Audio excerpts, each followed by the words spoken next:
Guys, just wait 2 or 3 minutes. We will start soon.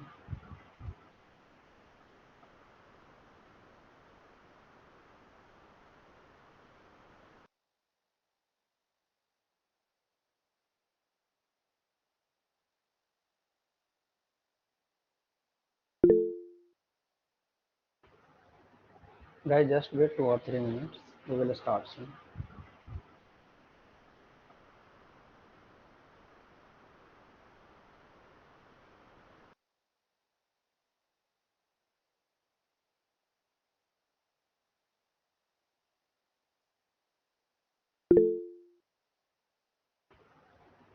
Guys, just wait 2 or 3 minutes. We will start soon.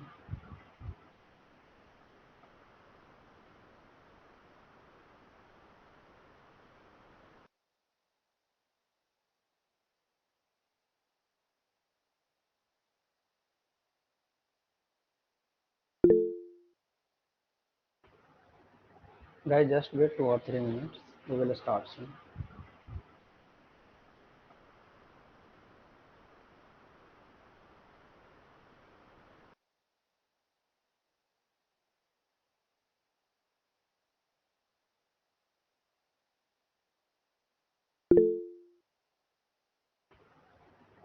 Guys, just wait 2 or 3 minutes. We will start soon.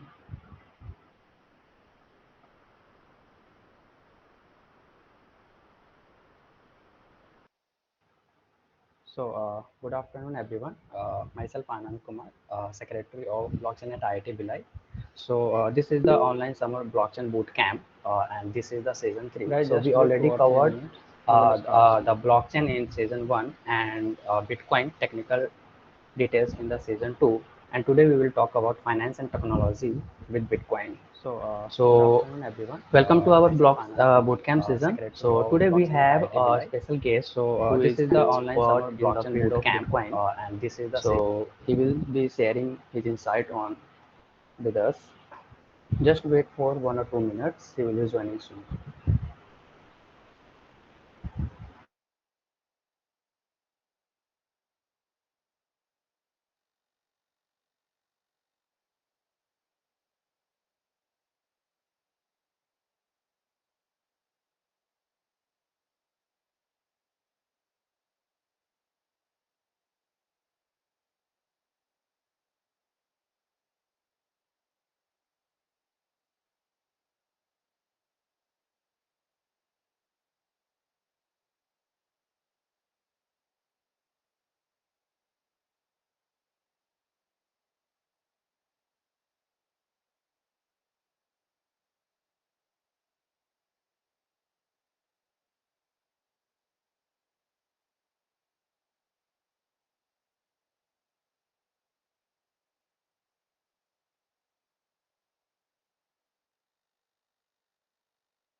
Good afternoon, sir. Good afternoon. Actually, it took me a lot of time to actually enter.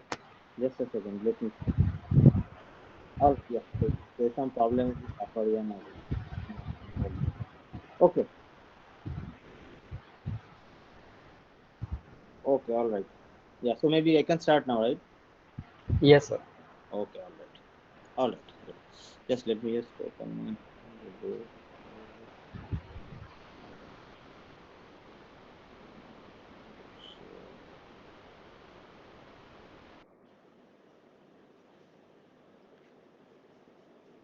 Yeah. So to share my screen, share screen, share screen is which one? This one. Present. Okay.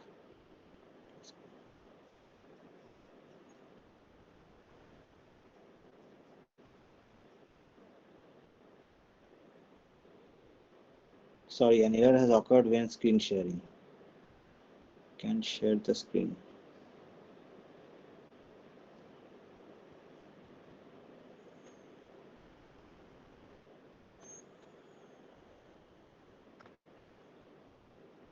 Sir, is there any problem to sharing the Yeah, screen? yeah. So I'm facing some problem sharing the screen.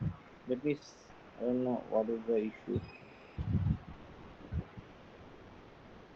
Okay.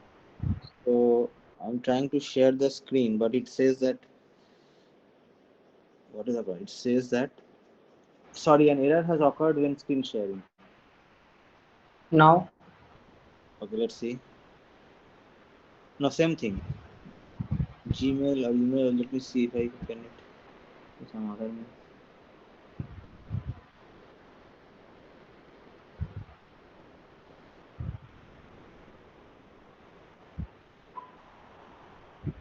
Okay, so I okay. Let me just try to do it once. Okay, in a long time yes, again. yes. Just leave the call, end the call, wait for it now.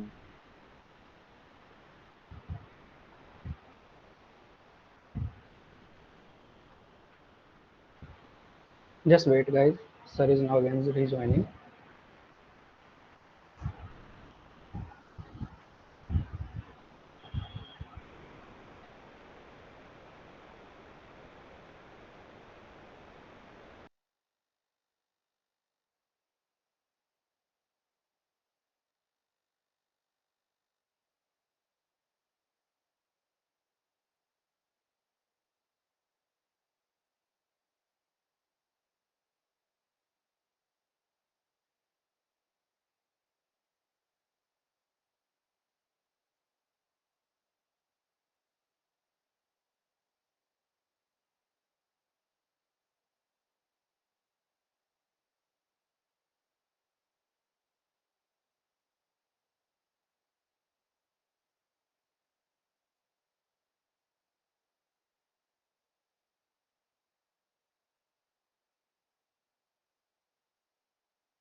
Is the Jamboard visible? No, not yet. I don't know why. Not sir, no. No, I think that is the problem. Sorry, an error has occurred when screen sharing. I don't know what is this error. Let me try to show. No, that's a pretty. I think the problem may be on my side, but I don't know what the problem is. I mean, because I'm unable to open the Gmail also. But what could be the problem? That is what I'm trying to ask. So let me. Okay. It says access denied, so I cannot able to log in Jamboard. It says access denied. Yes. What? What could be the reason for that? Okay, this second.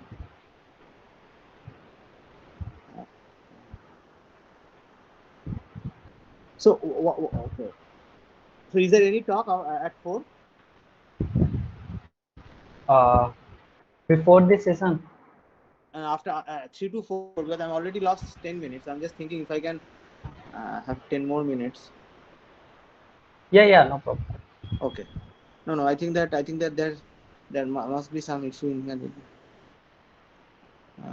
Okay. So let's see.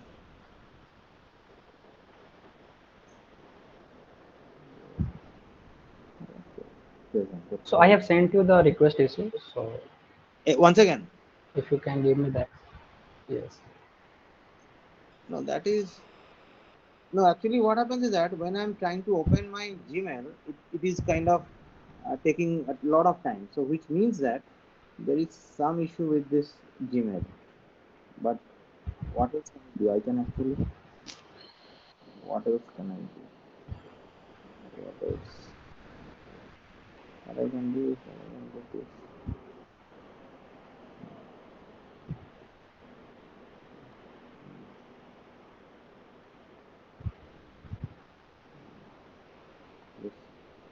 Here ले जाइए.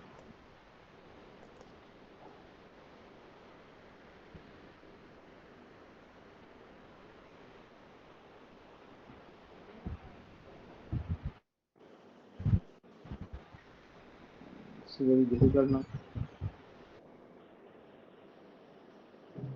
Just give me a day. Yeah, sure. Yes, but what I can possibly do? Error, sorry, an error has occurred. It's can't share your screen. What could be the reason?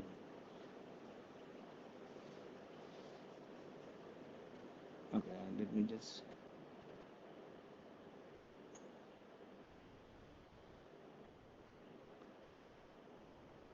Okay, so if I work on this jam file, will you be able to see? All of you will be able to see if I write on the jam file now. Yeah. No, your screen is not same. So The screen not visible, but everybody has to be in the jam file, the same file. So you shared a file, so everybody has to go to this file, and it will appear on okay. that file. Just share it with everybody. All of you, the students, and all of you who are now just go to this jam file shared on the this chat box, and just see that if you can see Bitcoin. Sir, it says access denied. Access denied.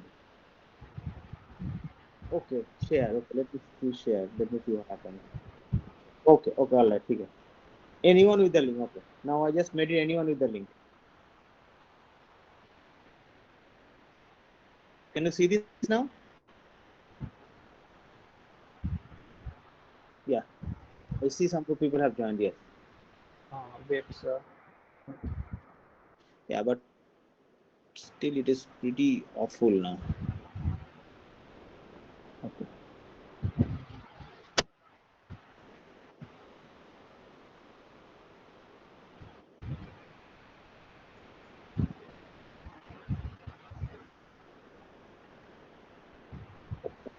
Yes, sir, it is visible now. It's visible now. Okay, but still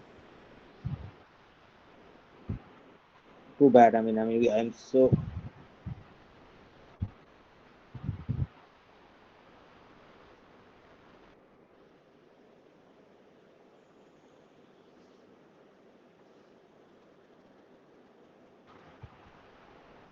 Okay, all right.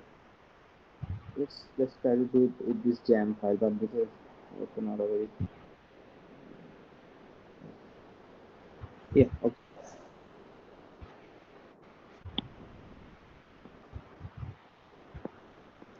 Okay. So so I know that all of you. Am I audible? Right? I'm audible. Yes, sir. Yes, sir. Yes, Yes, sir. sir. Yeah. So everybody is Yes, sir. sitting Yes, in sir. the You're all. Jamboard. I'm trying to just give you a okay. So what are we doing? What are we doing now? Let me first camera. So that is taking a lot of okay. Yes. Camera. Okay. Okay. So Sometimes what your I'll be doing voice is is that I know breaking. I'm trying to just is the voice okay now? Is the voice okay? Yes, yes, No. yes, sir. No, it's okay. Is it okay? Okay. Let's see. Yes. Why? Okay. Okay. I got it. Why? Okay. So now I'm just trying to give you a financial perspective of Bitcoin. I will appreciate if you ask questions. The first thing is that okay, I start with this. If my voice breaks, please let me know because I don't know what is this issue in here. Okay.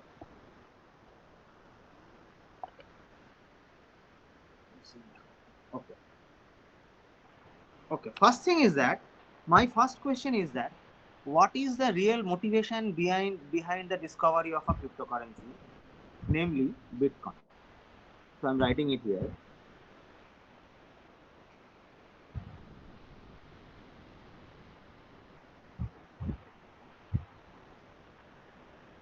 Yeah.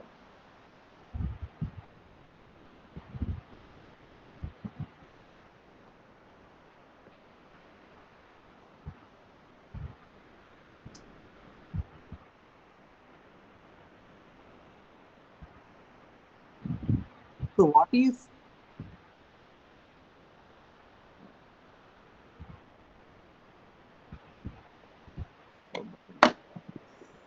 so bad?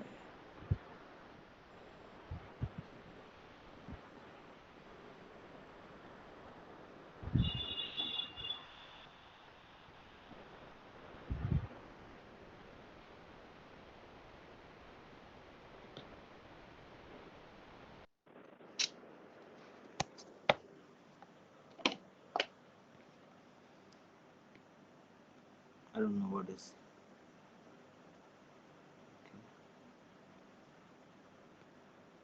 Oh, so Jamboard is also not working.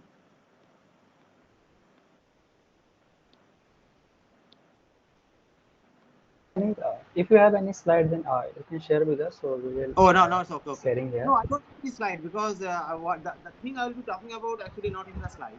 So the whole idea is that what is the main motivation?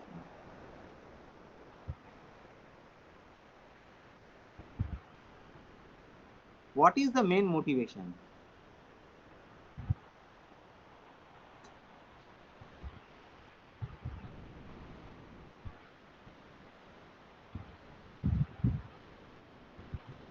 Very, very.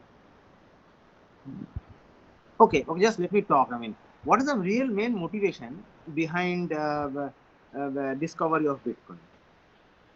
So this is completely a financial perspective because I know that a lot of you know the technology part of it well, but I think it's pretty easy for me to conjecture that most of you do not know that what is the real motivation behind. Let me see. Let me. I mean, I think it's difficult now. Okay. So what is the main motivation? Main motivation behind this blockchain, behind this Bitcoin. Now tell me one thing that can some of you tell me that why there was a necessity to create a cryptocurrency?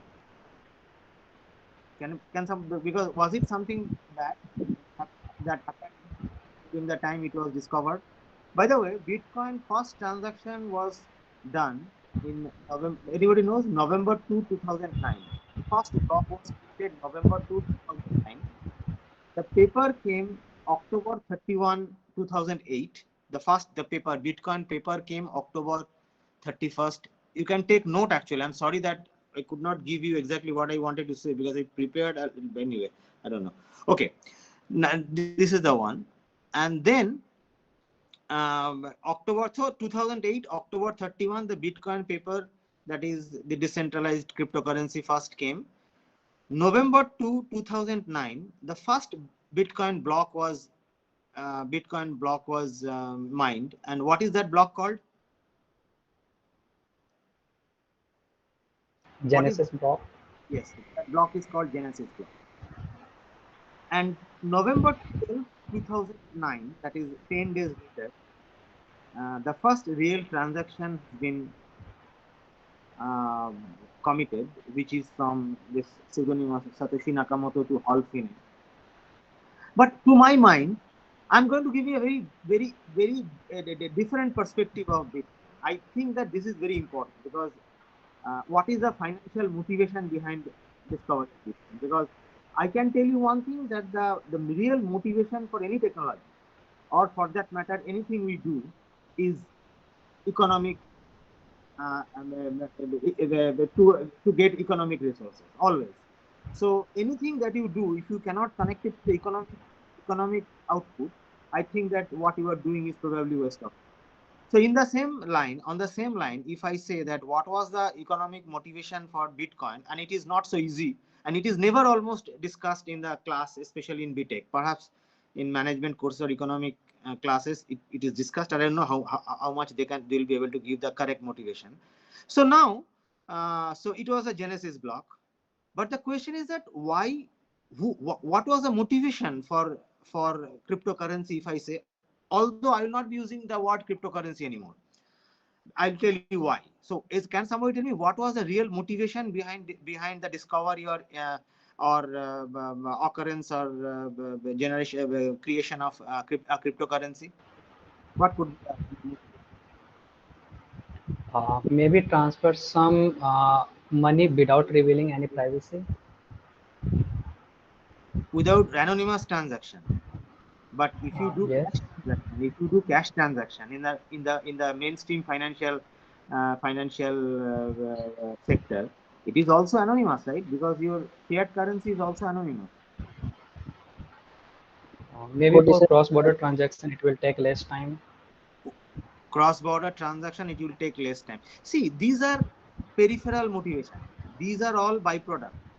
But what? Because this is an extraordinary invention. Extraordinary invention only you can call it because it solves extraordinary problem. Cross-border money transfer, anonymity, these are all, I believe these maybe from the technical point of view you might find it interesting, but these are all very incremental demand from this platform. It is very small demand. What are the big things?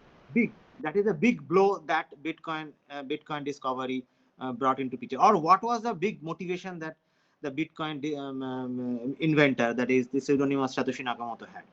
Anyway, this is difficult. So it is very clear. It was very clear in the first transaction that he has made. That is the first Bitcoin. In the first Bitcoin Genesis block, there is only one transaction. In the Genesis block, there is only one transaction, and this transaction is the Coinbase transaction. And in the Coinbase transaction, Satoshi Nakamoto wrote a message, and it's a very cryptic and very revealing and very informative message. He wrote that, anybody knows what he wrote in that a message he wrote? Okay, I think that it is never taught because it is so much of economic and financial thing related to this. He wrote, the Times magazine in 2nd November 2009, the chancellor of the British government, the chancellor means the finance minister. The chancellor of British government is going to bail out the banks for the second time. This is a very cryptic message. Out of nothing, he wrote this. The chancellor of British government is going to bail out the banks for the second time. That was 2009 November, end of 2009. So some of you probably know that at that time the world was going through a big financial crisis. 1929 there was a financial crisis, and the next big financial crisis that happened in 2009.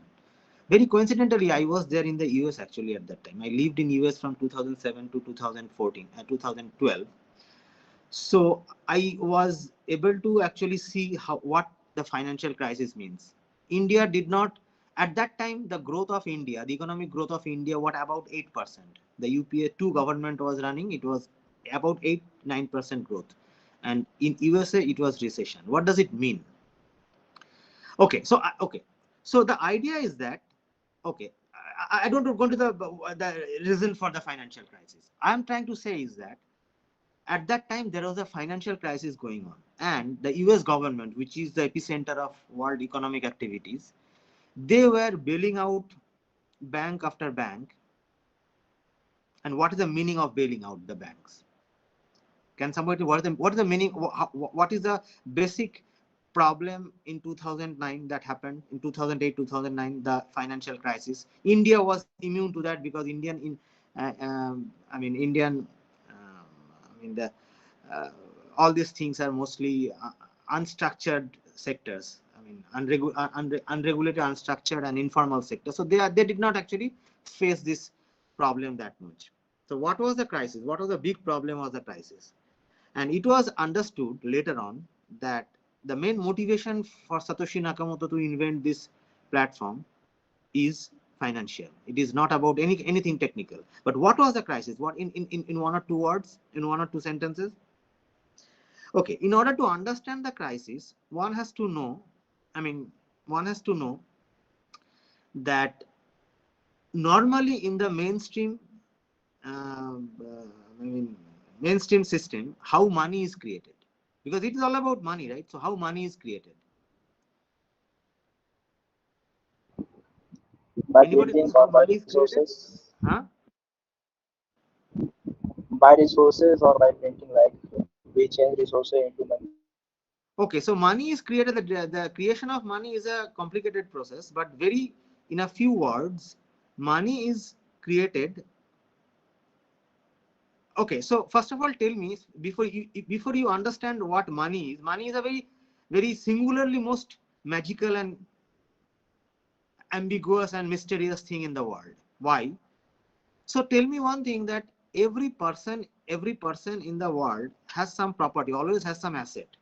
Suppose you have 2 cars, 3 mobiles, 2 iPads, and 3 houses. So these are all called property or asset. So every person in the world will have this sorts of asset. And but but in addition to these assets, you have another thing. What is that? That is called money.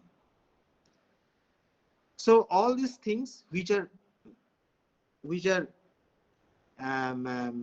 valuation is in terms of money, plus some direct money, that together forms the asset you have. Okay, this is very important to understand, that what is an asset. So asset means whatever properties and everything that has demand is called asset. So what is my asset? Asset has two parts.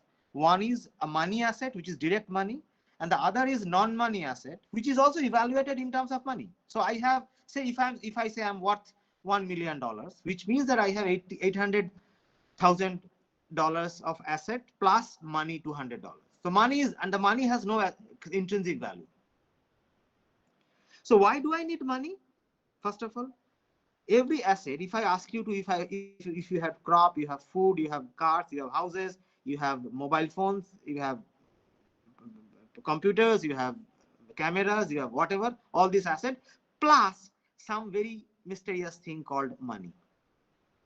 Now, if you want to create asset, suppose if you want to create a mobile phone, you bring all these materials and then start manufacturing them and then start assembling them, you create a mobile phone.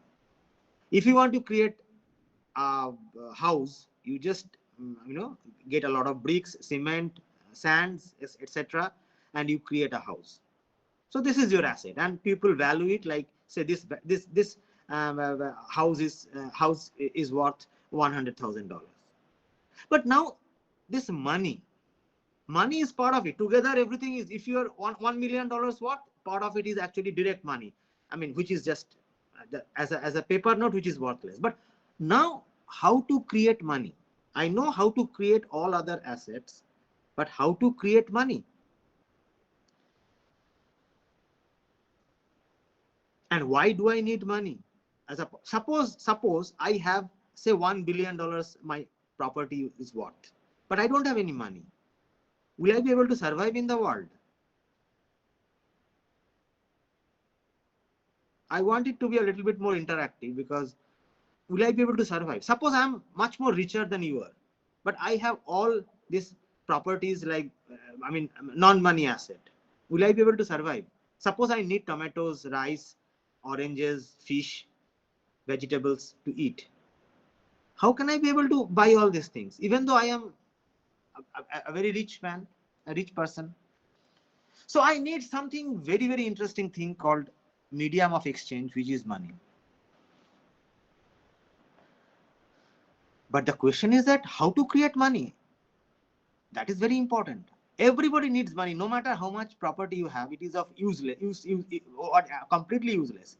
We used to have a barter system earlier, where I can exchange my pen for tomatoes. This is called barter system. But barter system has inherent difficulty, because you know that suppose if I need orange and I have 2 fish, and but the person I'm trading it with doesn't need fish.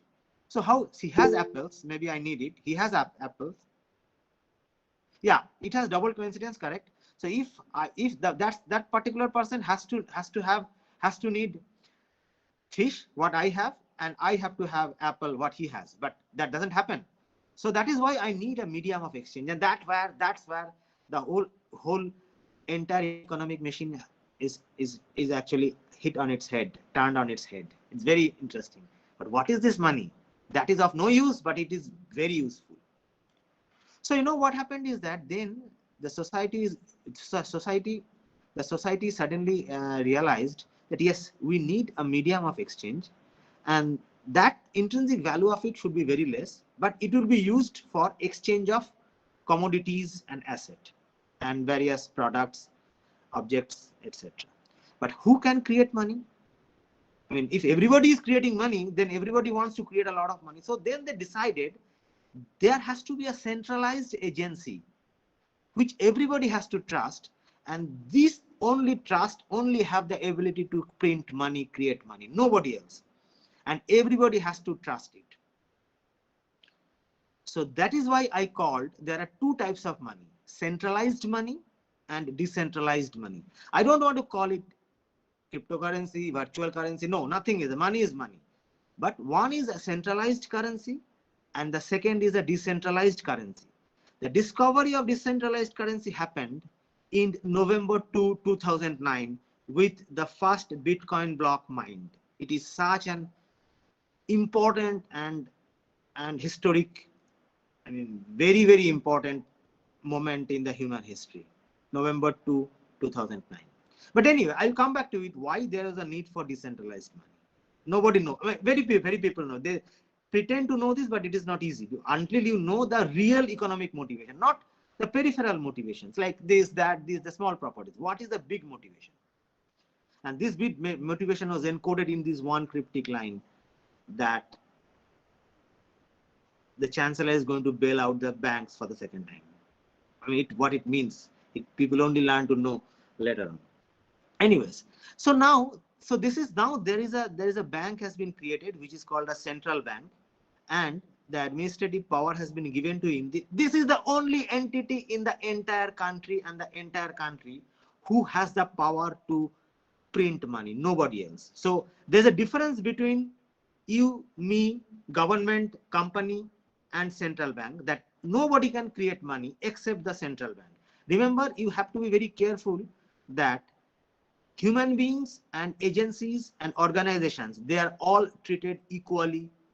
They are all treated identically from the from the macroeconomic point of view. Let's say economic point of view.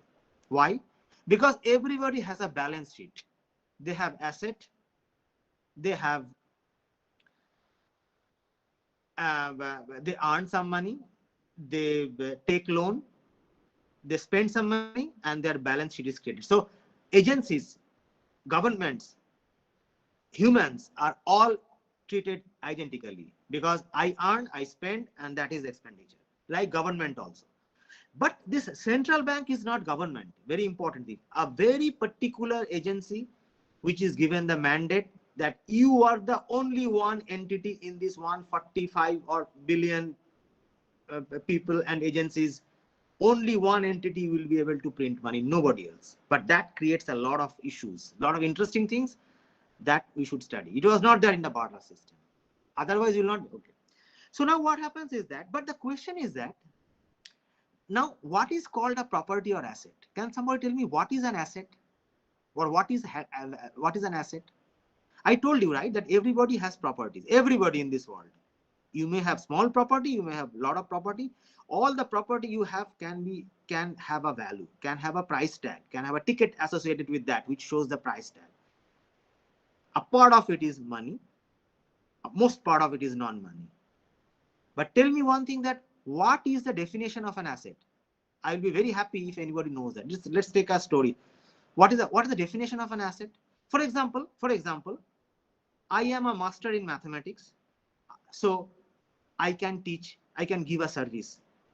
It is also an asset I have. Suppose somebody sings very well, somebody dances very well. It is an asset, a talent you have an asset. So asset is not about only the tangible properties you have like houses and iPads and cars. The talents you have is also asset. So now tell me one thing, that what is the definition of an asset? What is treated as an asset? Sir, you already told earlier in the meeting, I guess, like something which has demand is called an asset. Oh, you are there. Yes, something which has demand. Yes, something which has demand.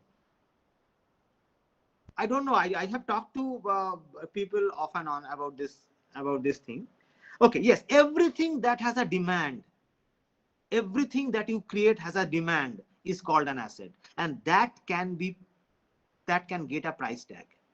If I have a good voice like Lata Mangeshkar, whatever, my price tag is very high. But if I sing very bad, it's a bad price tag. So everybody has a price tag. In fact, my colleague was telling me the other day that if I draw a picture like picture which will be worth probably 100 rupees, but if it is created by Vincent Van Gogh, it would be multi-billion dollars. You know, so that is everything that you create which has a demand. So try to create something which has a demand is called a value. So now tell me one thing, this money is needed. I have already proved it that money is needed. Even if you have a lot of singing voice, you don't get apples and oranges and everything, whatever you want. So you need money also in addition to all these assets. But now tell me one thing, that if the central bank creates money, for example, if I create theorems or whatever crops or houses, it has a demand. But if the central bank creates money, it should also have a demand. That's why it is creating it. But then how can the central bank give you money? How can the central bank give you money? Because it has to be exchanged with something, right? Otherwise, why it would give money? Central bank is not, see, if anything you have of some demand, you cannot give it for free. That is, you can give it for free, but that's a different thing. But you cannot give it for free as a rule, because that is how the economic machine doesn't work. So the central bank has to give money in exchange for something. So the central bank takes gold coins, maybe mortgages, various things in order to give you money. Okay, in order to give you money, because you need money in order to get stuff, various assorted stuff what you don't have. Food, various things, soap, utensils, all these things.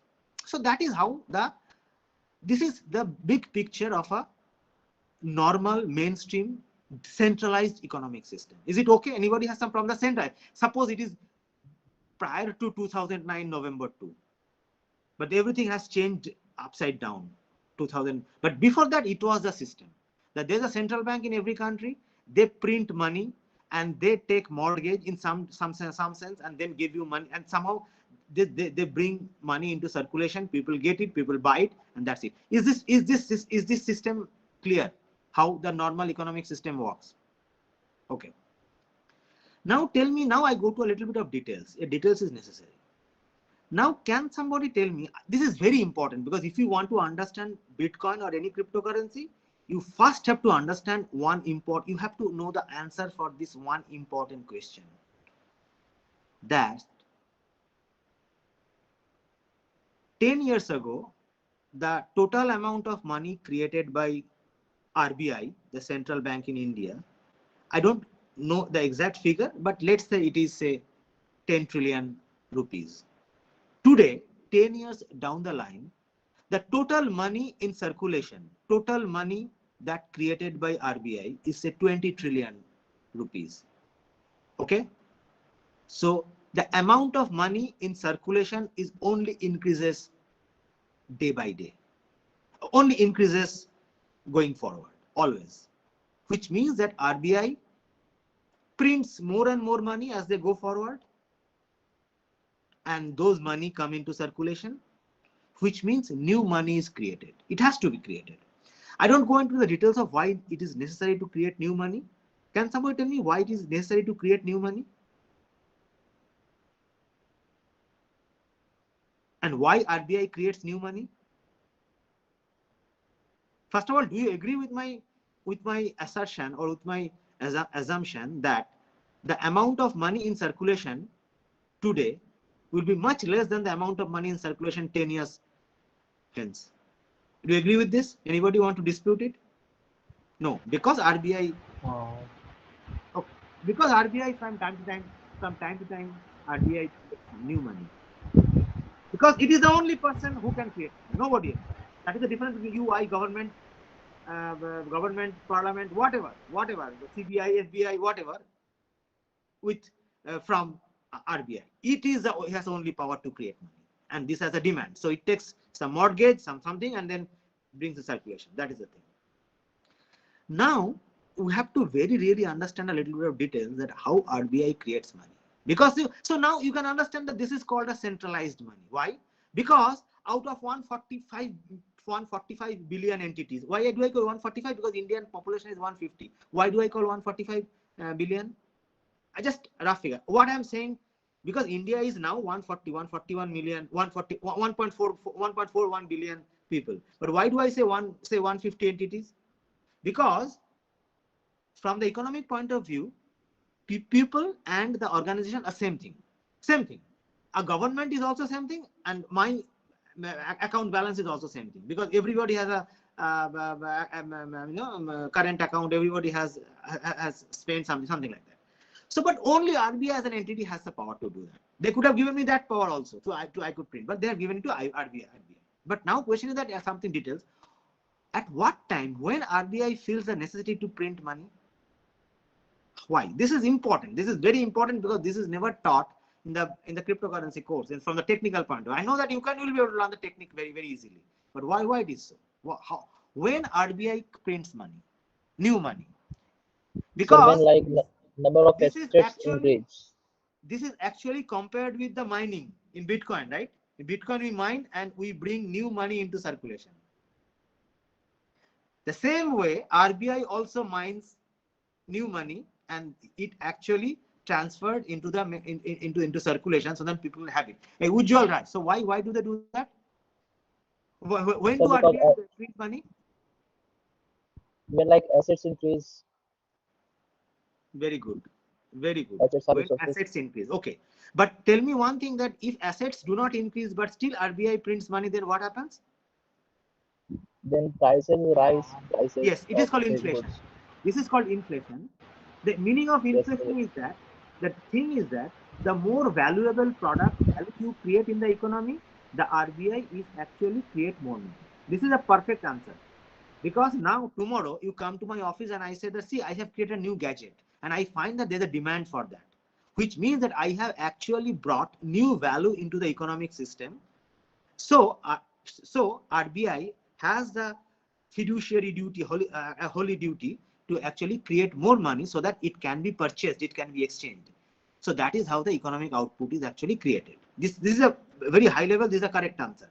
That the more asset is created, it is necessary for RBI to create money. But sometimes it doesn't happen. Sometimes the asset goes down and the money is still created, because money circulation you cannot actually halt. Once it is created, it is there forever.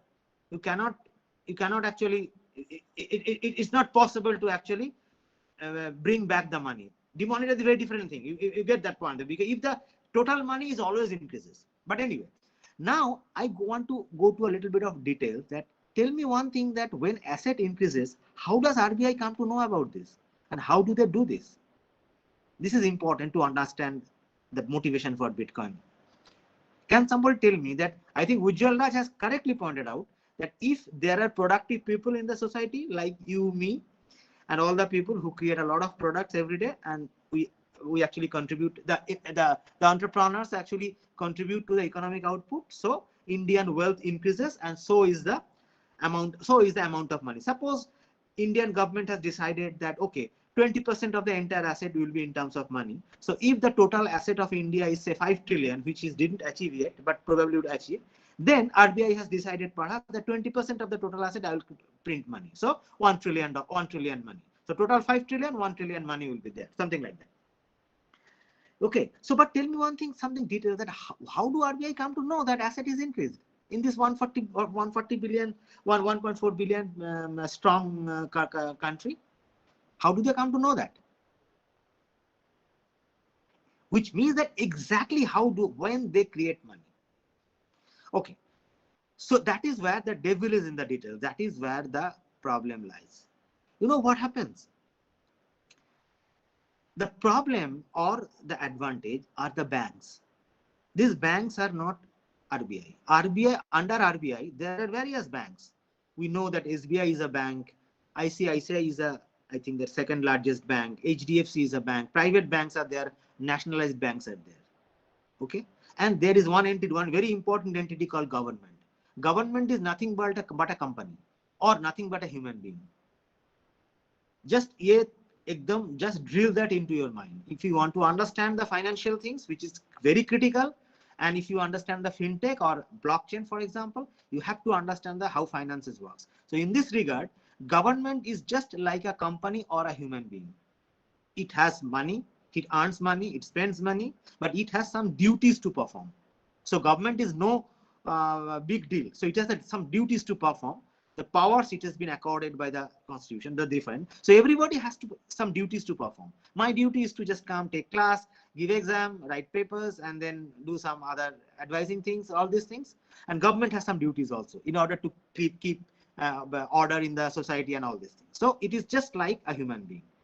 So now an RBI also has a human being or a company, but it has a duty. What is the duty? Create money. That is called the monetary policy. Create monetary policy and create money as it is required. But so my question is that at what time RBI creates money? At what time it says that I will create new money?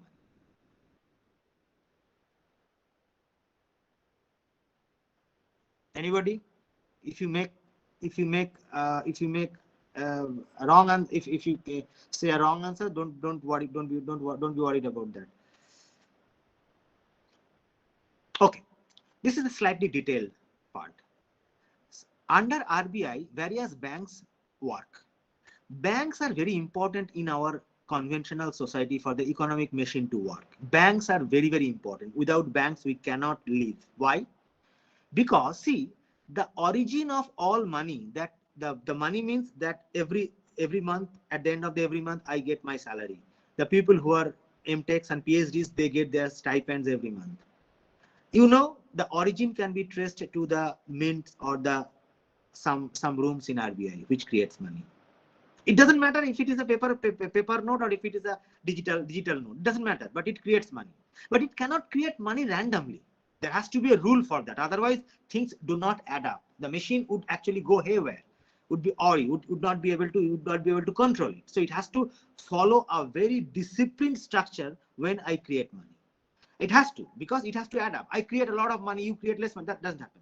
Okay, so the origin of any money can be traced back to the mints of RBI. Now, there are banks which work under RBI. They don't create money.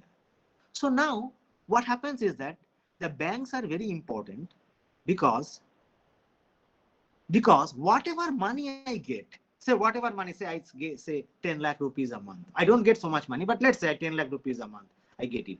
Where am I going to keep this money? Where am I going to keep this money? Because it comes to my bank in itself. Because I have no ways to actually get it in cash. And for your information, that a very little portion, a very little percentage of the total money is actually paper notes. Very little. So I have to have bank. Now I have to keep my wealth asset in bank. I have no choice.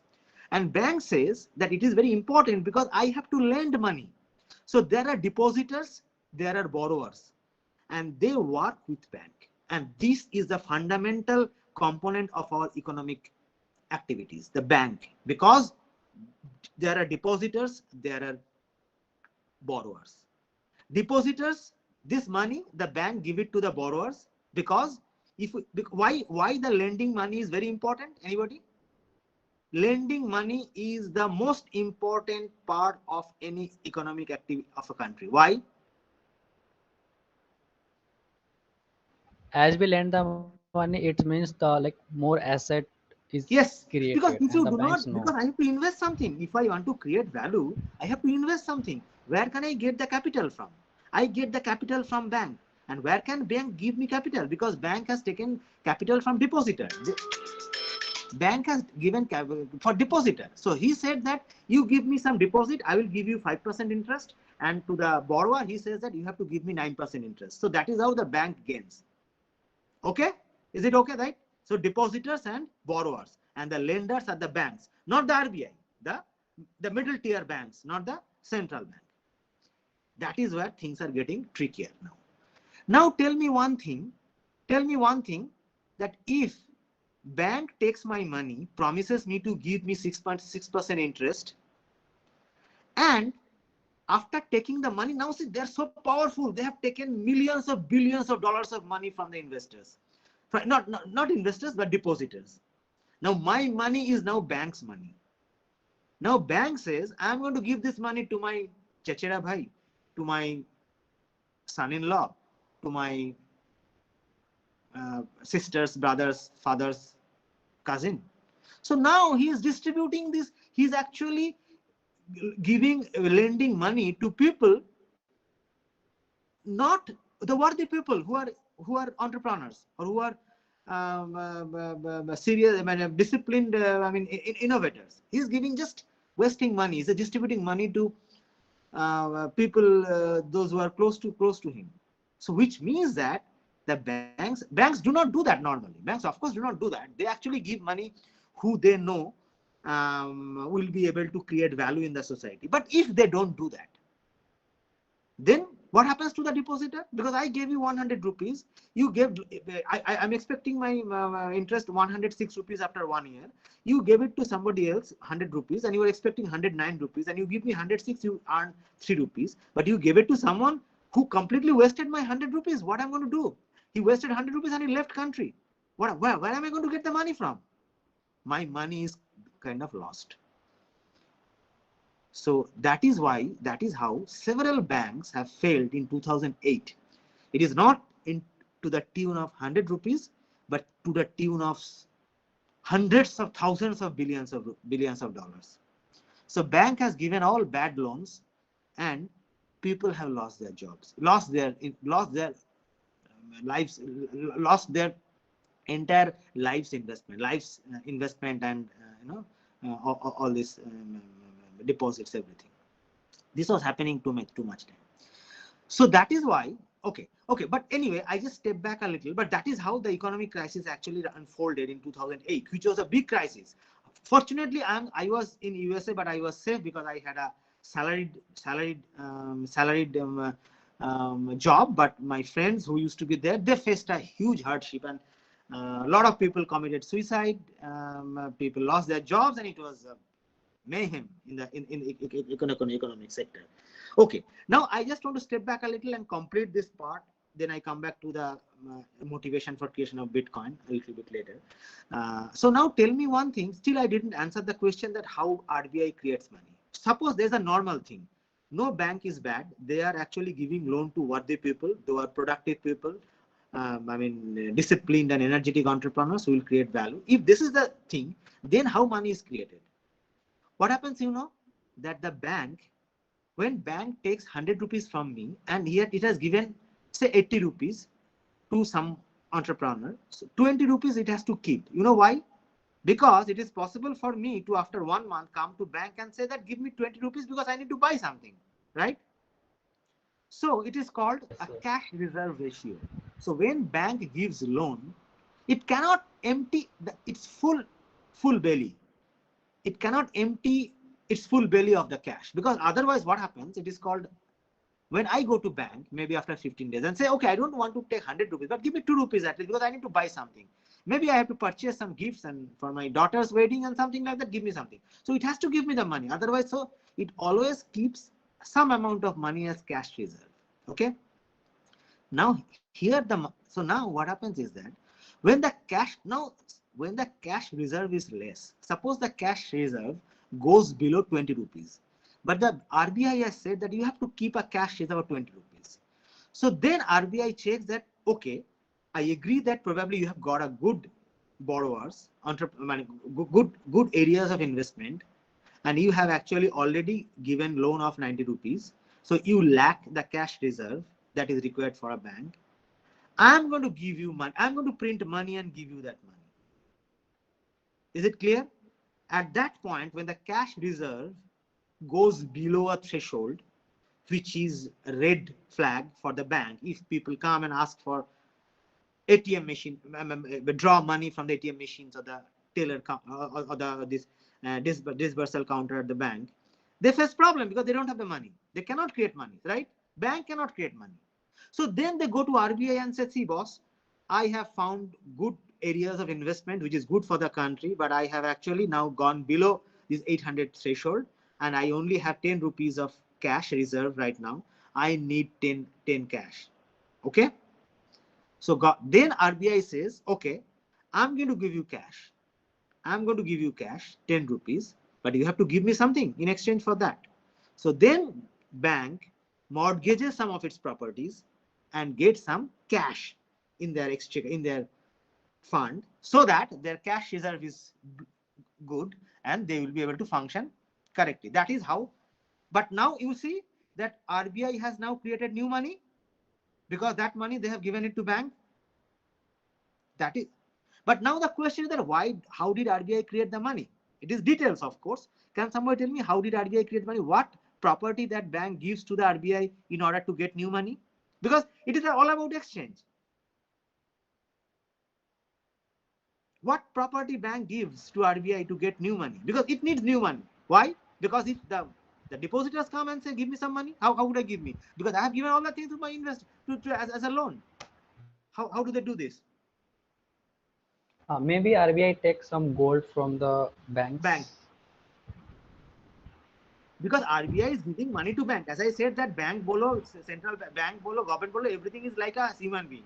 So if RBI has to give by some rule, RBI has to give some newly printed money to bank, because the new notes, new currency comes into circulation through banks. So they have to take something, right? Otherwise they cannot. No economic activity without exchange. What asset they actually mortgage with RBI? That is my question. Or what property or what asset they sell to RBI in order to get money from RBI? What? It is details. If you do not know that, don't worry. But it is very, very important for you to know it a little bit. Maybe RBI Because take the financial account golds knew of that. the Because banks. financial, huh? What? Maybe RBI take the golds of the banks. Okay, it is possible. For It some is possible. sort. RBI takes the gold, but you can understand that not the gold reserve is actually very limited. So what happens? It is called treasury bond or government bond. See, I say government bond. I'm not saying RBI bond.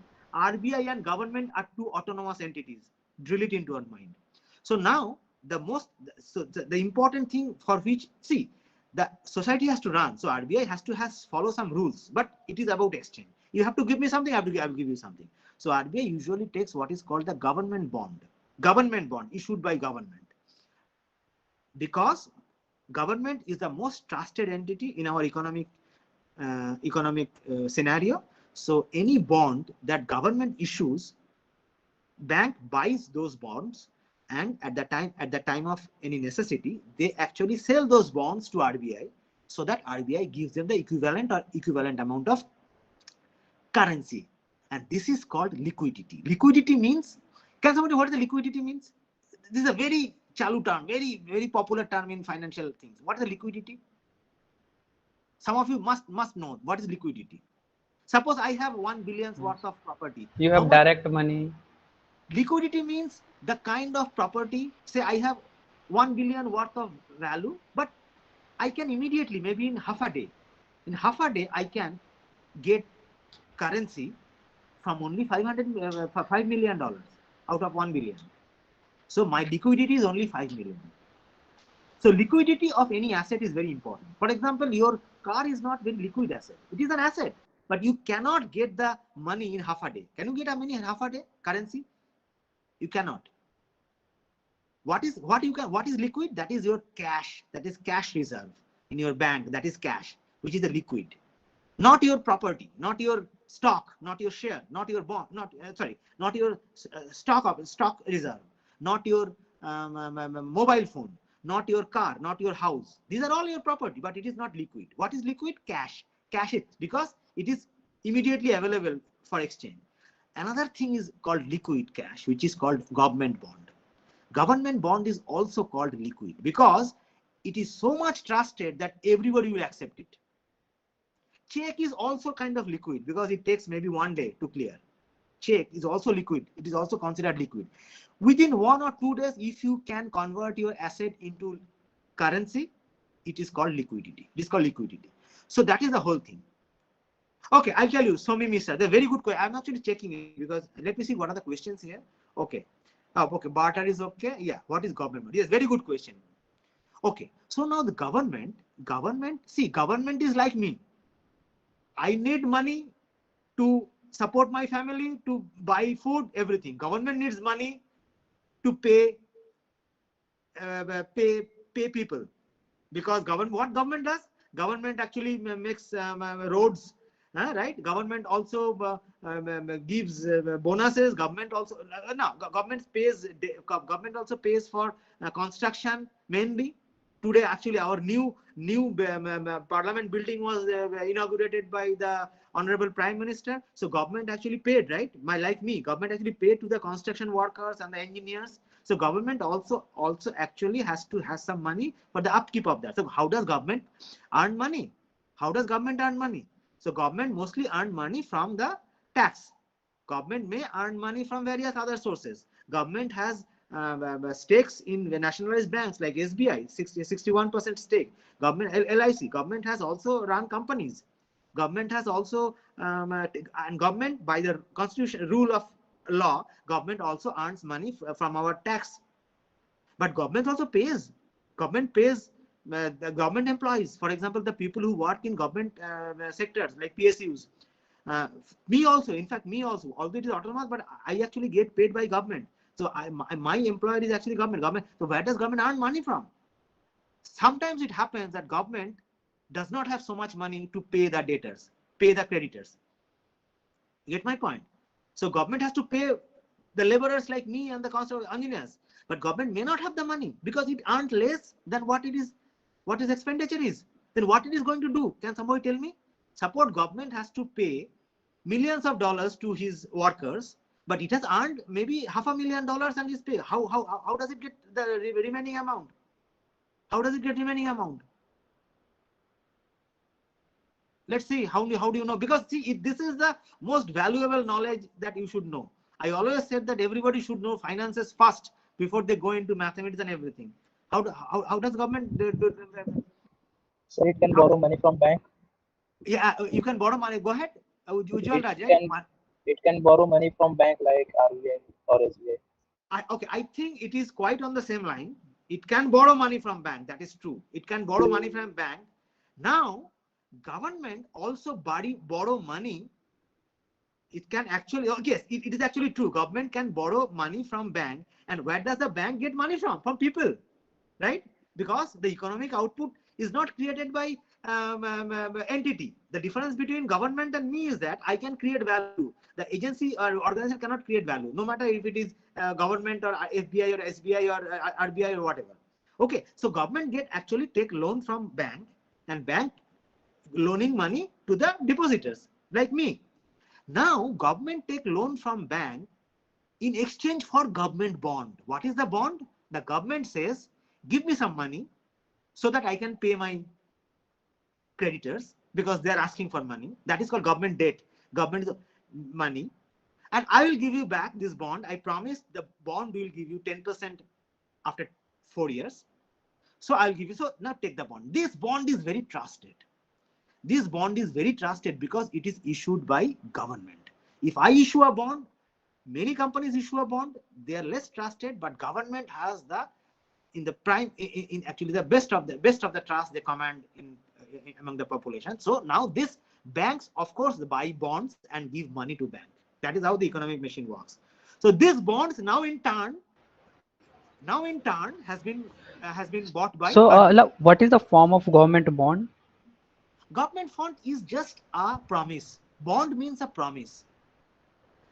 See, government bond is backed by just trust. Trust is gold.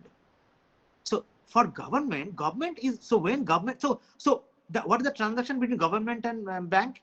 Bank gives money to government because government has to pay the creditors, and government gives what property government, what asset government gives to money, government gives to bank? A bond. This is not a gold. This is not iPhone. This is not car, Mercedes. This is not house. It is giving bond. What is that bond? It is written in the bond. I promise that after 2 years, I take 100 rupees from this bank. I will give back 120 rupees. That is the promise. Government promise is gold. If you trust me, trust is my asset. These days in the economic or the financial things of the sector, you know what is gold? The gold is trust. If you trust me, that is my best property. I may not have a lot of money, but you trust me. So this is the gold. This is their mortgaging. But anyway, that is a various macroeconomic things which is very complicated, and only the best brains could understand it. I mean, I don't never claim to understand all these activities, but anyway, that is my okay. So now this bond. Now what I wanted to say is that thus money is created. Now the question is that why did 2008 the economic machine fell and hugely affected? The entire world has been affected by that, because the only reason is that bank was actually giving loan to bad people. Which means that two things. It was a double whammy. What is that? It is causing inflation. That is mudrasfiti. That is price index, consumer price index. Price is going higher and higher.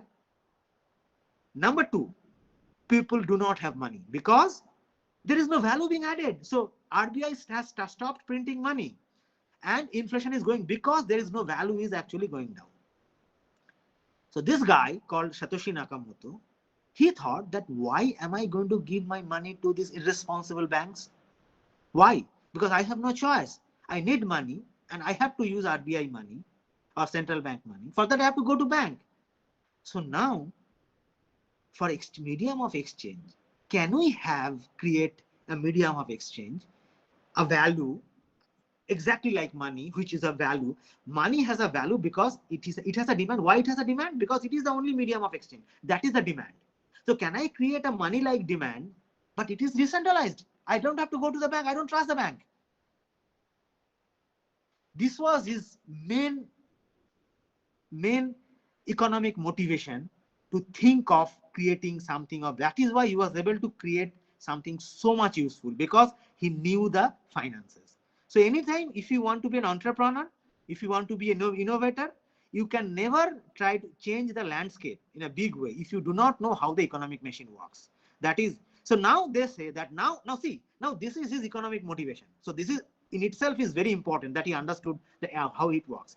I have only given you a very bird's eye view and a very simplified version of that. If we have more chance, we can discuss with that something in more detail, what happened at that time. So now he wanted to have a economic the origin of money not from the central bank. through the banks, those who are corrupt, those who are full of with corrupt people and with corrupt practices. So he wanted to have a system based on technology, and we don't have to actually depend on bank. But that is one thing. But technology is very different. You have a different kind of knowledge. But that economic financial knowledge will never allow you to create that system. For that, you need knowledge in the data structure, science, computer science, and various other things. So then he thought that maybe we should start having a system where I don't have to go. So there are two types of money. So I do not really like when people say virtual currency, cryptocurrency. Why do I need it? Technology is not my end goal. What is my end goal? Economic value in the society. That is my end goal. For that, whatever is needed to be done, I will do that. And technology is a very powerful tool to bring economic output into the society.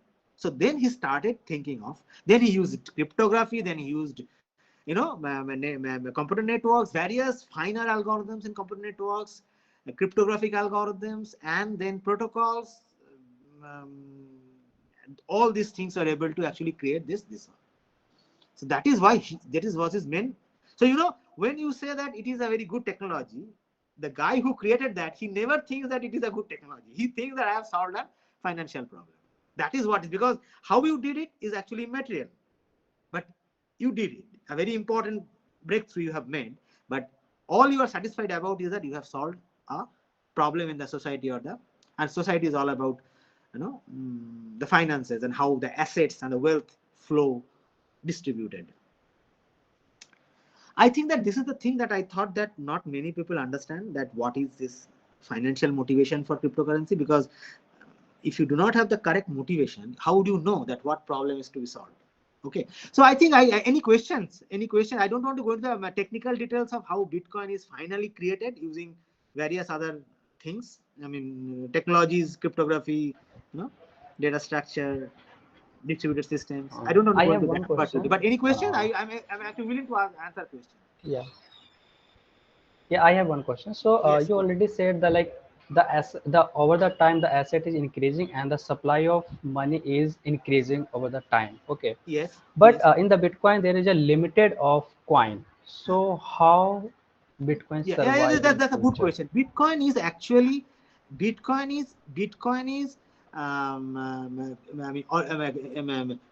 fundamentally deflationary, not inflationary.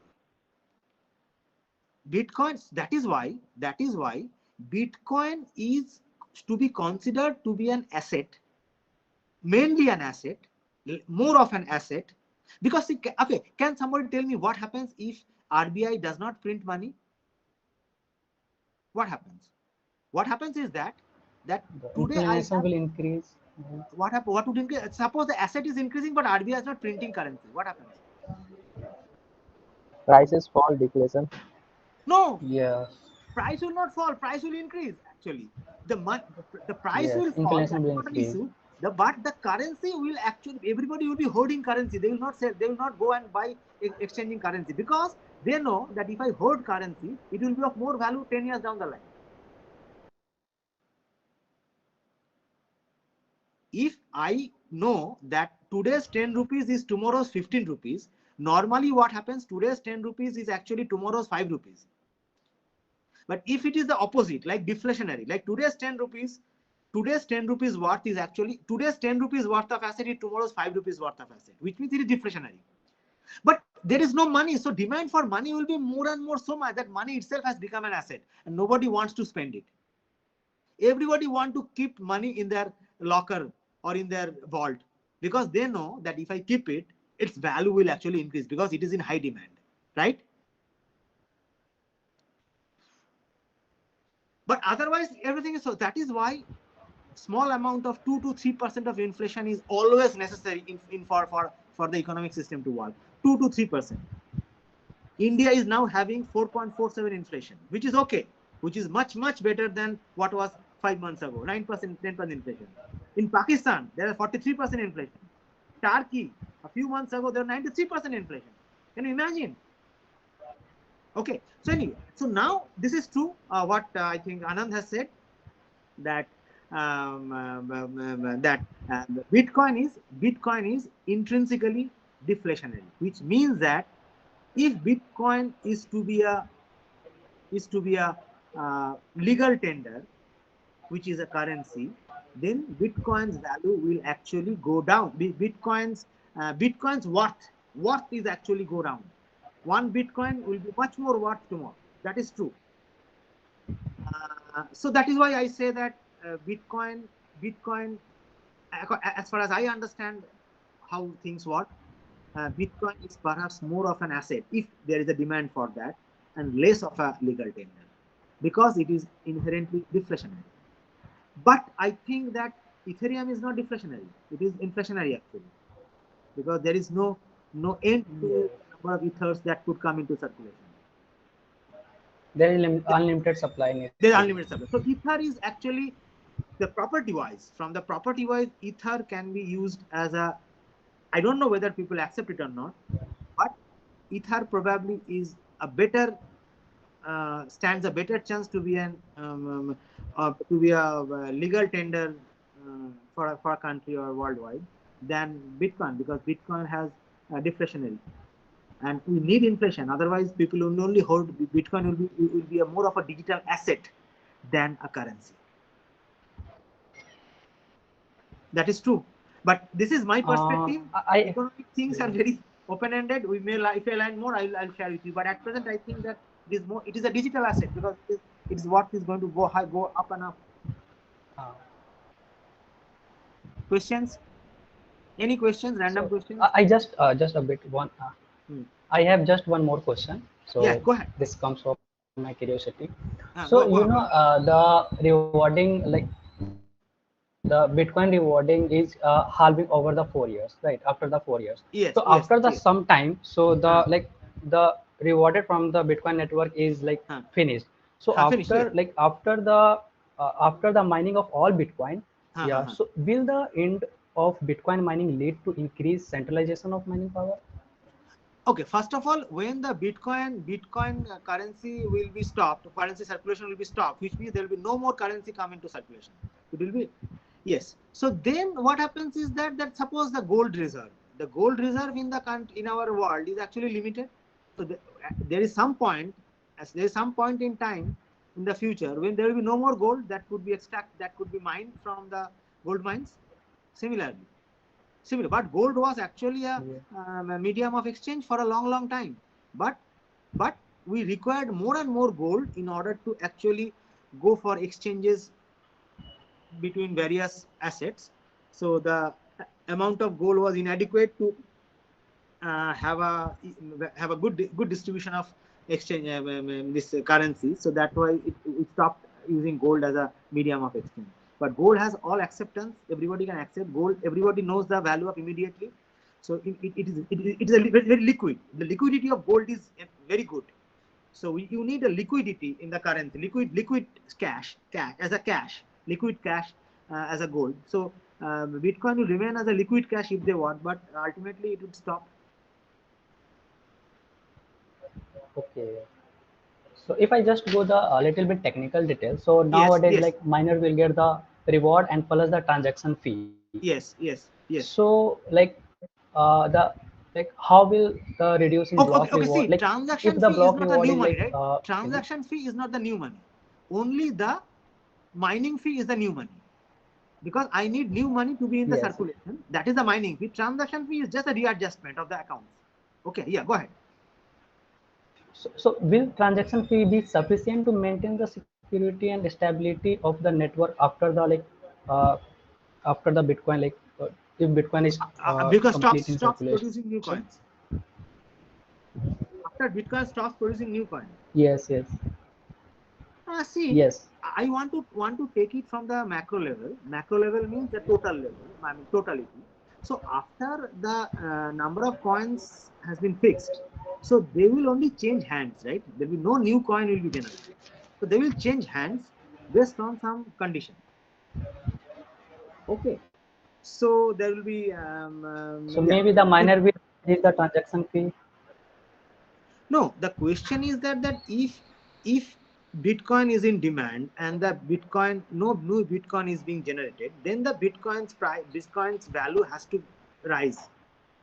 So now, because see, I want to tell you one story that some of you know that 24 January 210, there's something interesting thing happened in the Bitcoin history. That is, somebody has actually bought a pizza by paying in Bitcoin. Yes. He has paid 10,000 Bitcoin. And at that time, 10,000 Bitcoins were actually worth $25. Okay. So now today, so you can understand that the even small amount of Bitcoin will be worth very high. So it will not. So maybe one Bitcoin is 50,000 rupees today, and tomorrow one Bitcoin will be 1 lakh rupees. So ultimately, you have 50 lakhs nowadays. Sorry, 50 lakhs or 1 crore, something like that. So suppose you earn 1 Bitcoin today, and you are 50 lakhs worth, and tomorrow you are earning half a Bitcoin, but it is still 50 lakhs. So you are worth the same, even if you earn less number of Bitcoin. That is called deflation. Exactly. Okay. Any other question? Yes. Anybody else has any other question?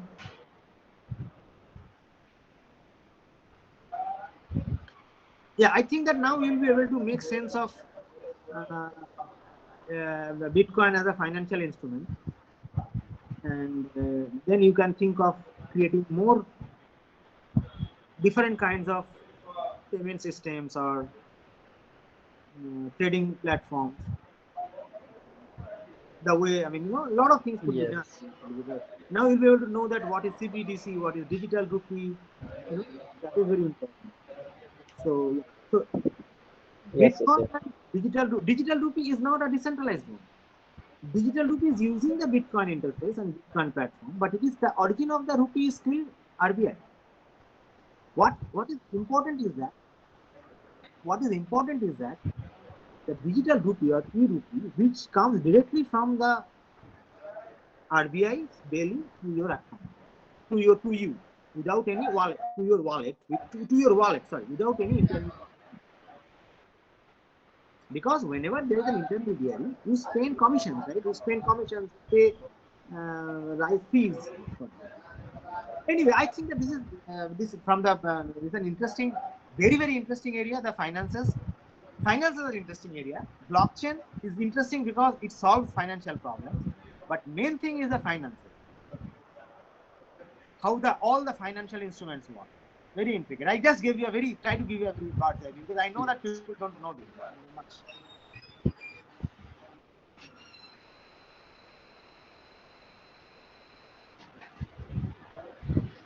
Yes. If any have any question, they Yeah, can open your mic and you ask can yourself. actually just forward to me, or if there are only students of IIT BHILAI, you can just meet me in my office.